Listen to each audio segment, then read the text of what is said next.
My friend's in the middle of the road, bleeding to death. Can I please use your telephone for an ambulance? What if I told you that the star of one of the most controversial films ever made was literally tortured on set, suffering cracked ribs and temporary blindness for his art? And what if I told you the film's most horrifyingly famous scene was a complete accident, an improvisation that made its original creator sick to his stomach? Stanley Kubrick's A Clockwork Orange wasn't just a film, it was a cultural firebomb that shocked audiences and was even banned in several countries. In this video, we're going on a bit of the old ultra-violence into the past, counting down the top 10 shocking, bizarre, and brilliant facts about this dystopian masterpiece that you probably never heard before. Released in 1971 and based on Anthony Burgess's 1962 novel A Clockwork Orange, tells the story of Alex DeLarge, a charismatic and psychopathic delinquent who undergoes a controversial state-sanctioned psychological rehabilitation for his violent crimes. The film is a chilling exploration of free will, morality, and societal control, wrapped in some of the most unforgettable visuals in cinema history. Do you remember the first time you watched this film? That unique feeling of unease, fascination, and being utterly captivated by its style? Let's peel back the curtain on this cinematic marvel.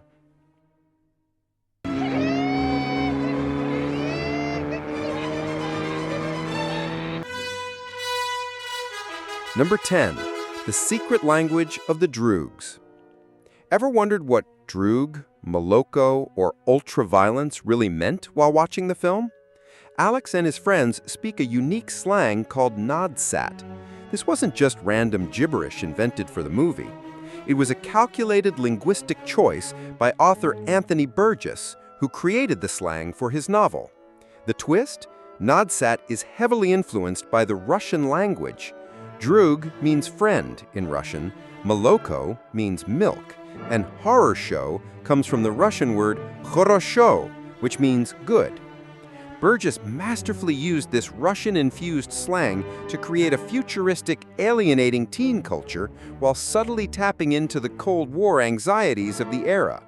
It was a brilliant way to make the world feel both familiar and terrifyingly foreign at the same time. From the sound of the film to its unforgettable look, at number 9 we have the accidental origin of an iconic costume. Number 9. The cricket costume that defined an era. The all-white outfits, the bowler hats, the combat boots, and of course, the infamous codpieces. The look of Alex and his Droogs is one of the most recognizable costumes in film history, influencing fashion and pop culture for decades. But where did this menacing design come from? The answer is surprisingly mundane: English cricket. Malcolm McDowell, who played Alex, showed up to a meeting with Stanley Kubrick wearing his own cricket gear. Kubrick was immediately intrigued. He particularly noticed the protective jockstrap worn on the outside for a cricket match, and had a flash of inspiration. He instructed McDowell to wear it over his pants, and just like that, the most provocative and memorable part of the costume was born. It was a stroke of genius, blending the innocence of a national sport with a sense of aggressive, dystopian menace. Speaking of hidden details, we have some clever Easter eggs Kubrick hid in plain sight. At number 8, Kubrick's hidden homages. Stanley Kubrick was a meticulous filmmaker, and he loved to plant small, clever details for sharp-eyed viewers. In A Clockwork Orange, there are two fantastic examples. First, when Alex and his Droogs arrive at the writer Mr. Alexander's house, the doorbell chime is instantly recognizable to classical music fans. It plays the first 4 notes of Beethoven's Fifth Symphony, just in a different key. This is a brilliant nod to Alex's obsession with Beethoven, foreshadowing the violent encounter that is about to happen. But Kubrick didn't just reference other artists, he referenced himself. In the famous scene where Alex visits a record shop, take a close look at the shelves. For a split second, you can clearly see the soundtrack album for Kubrick's own previous masterpiece, 2001: A Space Odyssey. It's a fun little wink from a director at the peak of his powers. Kubrick's genius wasn't just in hiding details, but in creating a whole world on a shoestring budget. That brings us to number 7, a low-budget masterpiece with high-tech sound. You might assume a film with such a polished, futuristic look would have cost a fortune. In reality, A Clockwork Orange was produced on a surprisingly low budget of around $2 million. To achieve his vision, Kubrick relied heavily on practical solutions. Instead of building expensive, elaborate sets, the production team scouted real locations in and around London that already had a stark, modern feel. They found these places by combing through British architectural magazines, looking for the perfect post-war designs. But while the budget was low, the technology was cutting edge. The film was a pioneer in sound design, becoming the very first movie in history to use Dolby sound technology. This allowed Kubrick to create an immersive and unsettling soundscape that was as vital to the film's atmosphere as its visuals. But what if the film had a completely different sound and a completely different star? Number 6. The Rolling Stones' Clockwork Orange. Before Malcolm McDowell immortalized the role of Alex, the film rights to the novel were in the hands of a very different kind of superstar.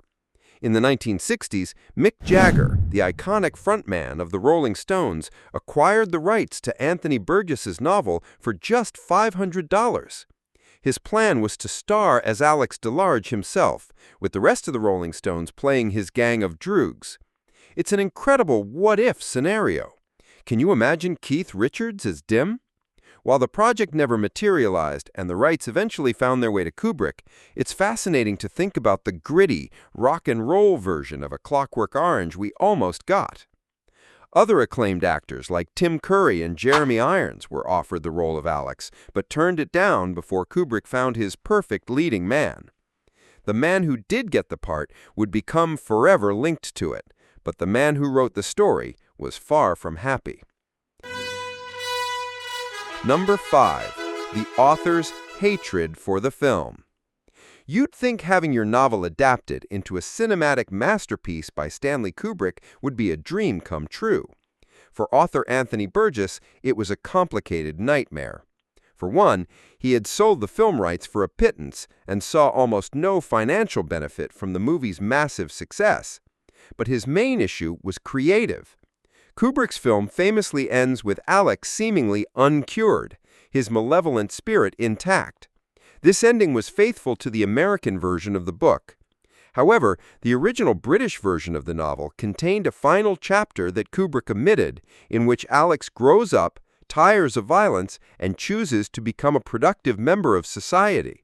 Burgess felt that by leaving this chapter out, Kubrick had betrayed the core message of his novel about redemption and human growth. He remained critical of the adaptation for the rest of his life. Burgess wasn't the only one who had a problem with the film. Number 4. The film so dangerous, Kubrick himself banned it. Upon its release, A Clockwork Orange was met with a storm of controversy for its graphic depictions of violence. The film was outright banned in several countries, including Ireland, South Africa, Spain, and Brazil. But the most dramatic story comes from the United Kingdom. After the film was accused of inspiring real-life copycat crimes, Stanley Kubrick and his family began receiving death threats. Deeply concerned for his family's safety, Kubrick made an unprecedented move. He used his director power to withdraw the film from circulation in the UK. For nearly 30 years, one of the most famous British films ever made was virtually impossible to see in Britain, only becoming available again after Kubrick's death in 1999.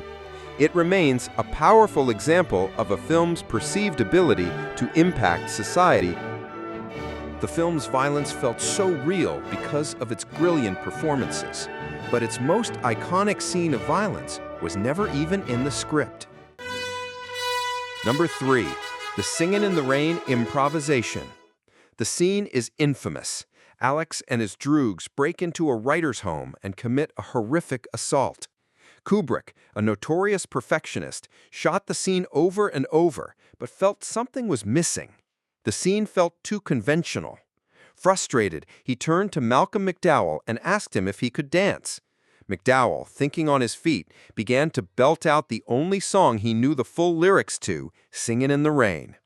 Kubrick was ecstatic. The cheerful, innocent song created a horrifying contrast with the brutal violence on screen, elevating the scene to a new level of terror. He immediately left the set to secure the rights to the song for $10,000.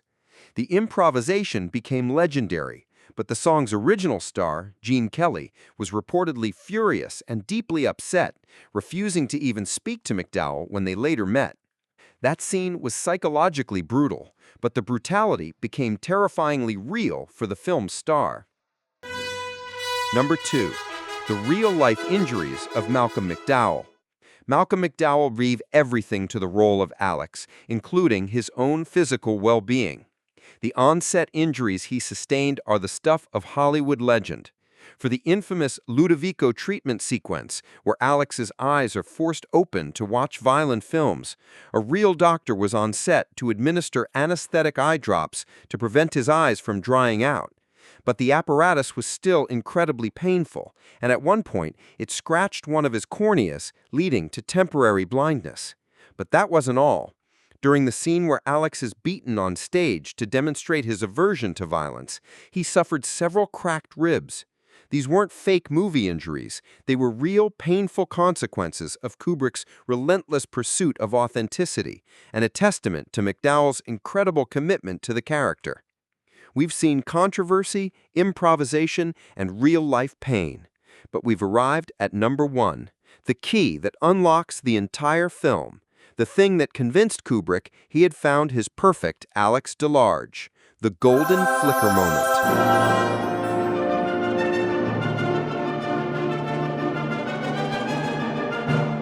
Number 1. The secret to Alex's charm? Intelligence.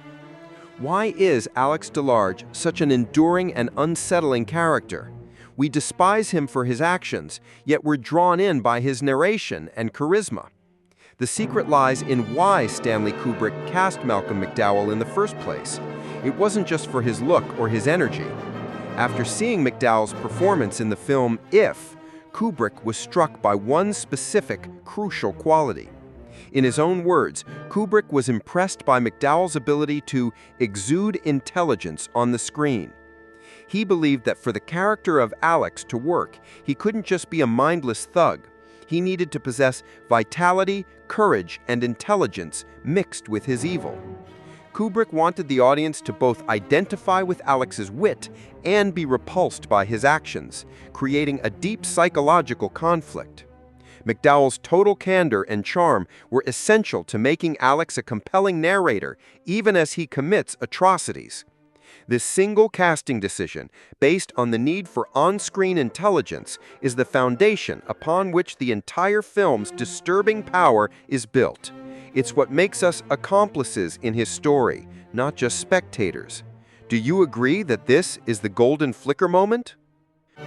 From a Russian-inspired slang to real-life injuries, from a Rolling Stones version that never was to the secret of intelligent evil that made it all work, A Clockwork Orange is a film layered with secrets. It's a masterpiece that challenged society and continues to fascinate and disturb us over 50 years later, a true testament to the power of provocative cinema. If you discovered something new today, illuminate our day by clicking like and subscribe to Golden Flicker so you never miss another story from behind the scenes of Hollywood. Which film or actor do you want to see here in the next video? Let us know in the comments.